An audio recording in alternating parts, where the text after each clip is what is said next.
জামাত শিবিরের এই কাজ কি, এটা কি কাজ?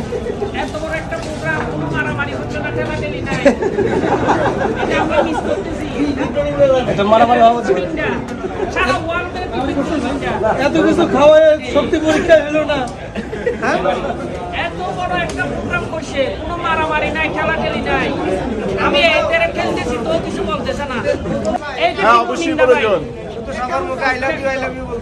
সবাই খায় শক্তি হয়েছে না। এরে কতগুলা খাবার দিছে, একজনও ঠেলা মারি ফালি দেয় না ভাই, একটা প্লেট ভাঙে নাই ভাই। কারণ কি বিশৃঙ্খলা কেন হয় নাই? হ্যাঁ, উই হ্যাভ এ প্ল্যান। বিশৃঙ্খলার পক্ষে আমরা এটা আমি তীব্র নিন্দা জানাচ্ছি। জামাত শিবিরের এই কাজটা ভালো লাগে না, মারামারি হতে হবে, এটা আমরা ইয়ংরা মারামারি চাই। তোগুলা লোক একটা ঠেলা ঠেলি না, দেখেন তো জোয়ান জোয়ান পোলাপান সবাই কি একেরে বাবরে হওয়া দরকার ভাই। আমার গায়ে এমনিতে খুশি দিতে মানছে, এটার মাইলে ওই লড়ে না ভাই। এটাই জামাত শিবিরের একটা কালচার, যে মারলেও হাসি। সবাই হাওয়ারিয়ে বলে ভাই, সবাই হাওয়ারিয়ে বলে।